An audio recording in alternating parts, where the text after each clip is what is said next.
జ్ఞానం మీ భవిష్యత్తును నిర్మిస్తుంది.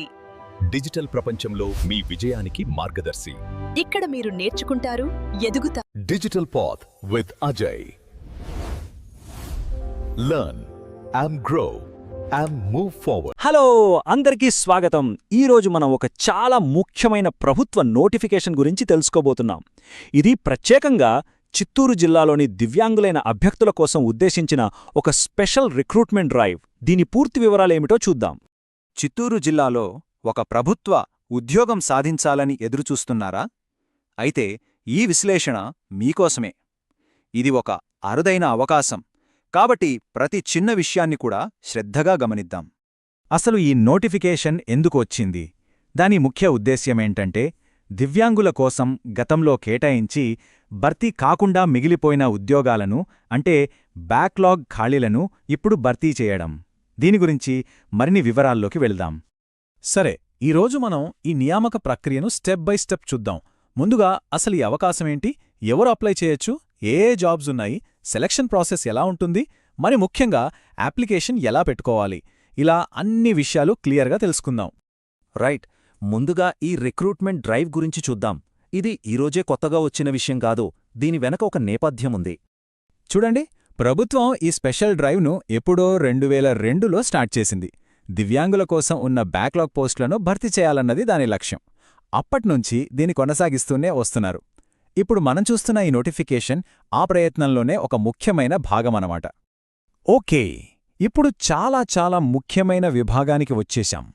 అసలు ఎవరు అర్హులు, అప్లై చెయ్యాలంటే ఏమేం కండీషన్స్ ఉన్నాయో ఇప్పుడు చూద్దాం. అప్లై చేయడానికి మొదటి మరియు అత్యంత ముఖ్యమైన కండిషన్ ఏంటంటే, బెంచ్ మార్క్ వైకల్యం ఉండాలి. అంటే ఏంటి? సింపుల్గా చెప్పాలంటే, ప్రభుత్వ వైద్య అధికారి సర్టిఫై చేసినట్టుగా కనీసం 40% వైకల్యం ఉన్నట్టుగా సర్టిఫికేట్ ఉండాలి. సరే, మరి ఏ వైకల్యాలు ఉన్నవాళ్లు అర్హులు? ప్రభుత్వం కొన్ని కేటగిరీలను గుర్తించింది. ఇక్కడ చూస్తున్నట్టుగా అంధత్వం మరియు తక్కువ దృష్టి నుండి బహుళ వైకల్యాల వరకు ఈ 5 ప్రధాన కేటగిరీల కిందకు వచ్చేవారు ఎవ్వరైనా అప్లై చేసుకోవచ్చు. ఇక వయస్సు విషయానికి వస్తే, జులై 1, 2026 నాటికి కనీసం 18 ఏళ్లు నిండి ఉండాలి, 52 ఏళ్లు దాటకూడదు. ఇందులో దివ్యాంగులకిచ్చే 10 సంవత్సరాల ఏజ్ రిలాక్సేషన్ కూడా కలిపే ఉంది, అది గమనించాలి. ఇది చాలా ముఖ్యమైన పాయింట్. అప్లై చేసేవాళ్లు తప్పనిసరిగా స్థానిక అభ్యర్థి అయ్యుండాలి. అంటే ఏంటి? జిల్లాల విభజనకు ముందు, అంటే 2022కు ముందున్న పాత చిత్తూరు జిల్లా వాళ్లు మాత్రమే అర్హులు. అంతేకాదు, అక్కడ వరుసగా 4 ఏళ్లు చదివి ఉండాలి, లేదా ఒకవేళ చదువుకోకపోతే 4 ఏళ్లు నివసించి ఉండాలి. ఓకే, అర్హతలు చూశాం. ఇప్పుడు అందరూ ఎదురుచూసే సెక్షన్కి వెళ్దాం. అసలు ఏ ఉద్యోగాలున్నాయి, వాటికి క్వాలిఫికేషన్ ఏంటి, జీతం ఎంత ఉంటుంది, ఆ వివరాలన్నీ చూద్దాం. మొదటగా డిస్ట్రిక్ట్ సెలక్షన్ కమిటీ, అంటే డిఎస్సి పరిధిలోని పోస్టును చూద్దాం. ఇది జూనియర్ ఆఫీస్ అసిస్టెంట్ పోస్ట్. దీనికి క్వాలిఫికేషన్ చాలా సింపుల్, ఏదైనా బ్యాచిలర్స్ డిగ్రీ ఉంటే చాలు. పే స్కేల్ కూడా చాలా బాగుంది. ఇక డిఎస్సి కిందుకు రాని పోస్టుల్లో ఆఫీస్ సబార్డినేట్ ఉద్యోగం ఉంది. దీనికి ఎడ్యుకేషన్ క్వాలిఫికేషన్ జస్ట్ 7వ తరగతి పాసైతే సరిపోతుంది. కానీ గుర్తుంచుకోండి, దీని సెలక్షన్ ప్రాసెస్ జూనియర్ అసిస్టెంట్కు చాలా డిఫరెంట్గా ఉంటుంది. దాని గురించి మనం ముందు మాట్లాడుకుందాం. ఇక క్యారీ ఫార్వర్డ్ వేకెన్సీస్, అంటే గతంలో భర్తీ కాకుండా మిగిలిపోయినవి. ఇందులో మహిళల కోసం ఏఎన్ఎం గ్రేడ్ 3 పోస్టులున్నాయి. దీనికి సంబంధిత కోర్సు పూర్తి చేసి ఉండాలి. ఇక్కడ ఒక ఇంపార్టెంట్ పాయింట్ ఏంటంటే, ఈ పోస్టులకు ఏ కేటగిరీకి చెందిన దివ్యాంగులైనా అప్లై చేసుకోవచ్చు. ఓకే, పోస్టుల గురించి తెలిసింది. మరి సెలక్షన్ ఎలా చేస్తారు? అన్ని పోస్టులకు ఒకేలా సెలక్షన్ ఉండదు. దీన్ని 2 రకాలుగా విభజించారు. అవేంటో ఇప్పుడు వివరంగా చూద్దాం. ఇక్కడ చూడండి, సెలక్షన్ ప్రాసెస్లో తేడా స్పష్టంగా తెలుస్తోంది. జూనియర్ అసిస్టెంట్ లాంటి డిఎస్సి పోస్టులకు కేవలం మీ డిగ్రీలో వచ్చిన మార్కుల మెరిట్ ఆధారంగానే సెలెక్ట్ చేస్తారు. కానీ ఆఫీస్ సబార్డినేట్ లాంటి పోస్టులకు మాత్రం ఒక 50 పాయింట్ల సిస్టమ్ను ఫాలో అవుతారు. అన్నిటికన్నా ముఖ్యమైన విషయమేంటంటే, ఏ పోస్ట్కి కూడా రాత పరీక్షగాని ఇంటర్వ్యూగాని లేవు. మరి ఈ 50 పాయింట్ల సిస్టమేంటి? డిఎస్సి కింద రాని పోస్టులకు దీన్ని వాడతారు.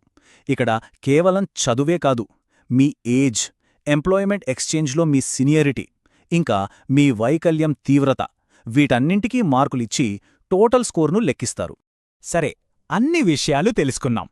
ఇక ఫైనల్గా మోస్ట్ ఇంపార్టెంట్ సెక్షన్కొచ్చేశాం.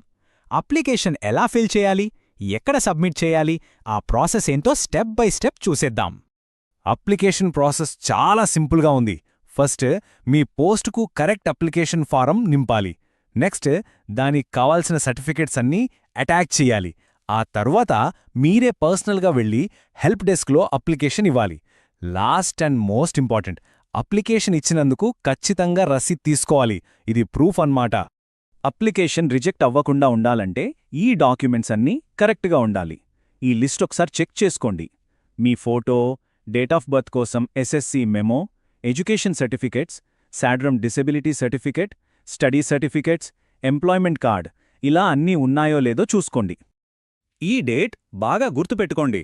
ఏప్రిల్ 15, 2026 సాయంత్రం 5 గంటలలోపు అప్లికేషన్ సబ్మిట్ చేయాలి. అడ్రస్ కూడా ఇక్కడ క్లియర్గా ఉంది.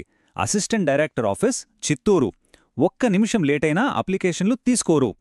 ముగించే ముందు నోటిఫికేషన్లో ఉన్న ఒక సీరియస్ వార్నింగ్ను గుర్తుంచుకోవాలి. ఎవరైనా సరే తప్పుడువి గాని నకిలీవి గాని సర్టిఫికెట్లు ఇస్తే కేవలం వాళ్ళ అప్లికేషన్ రద్దు చేయడమే కాదు, క్రిమినల్ యాక్షన్ కూడా తీసుకుంటామని చాలా స్పష్టంగా చెప్పారు. కాబట్టి నిజాయితీగా ఉండటం చాలా ముఖ్యం. ఈ వివరాలన్నీ విన్న తర్వాత ఈ అవకాశం మీలో ఎవరికైనా లేదా మీకు తెలిసిన వాళ్లకైనా సరైనది అనిపిస్తోందా? ఒకసారి ఆలోచించండి.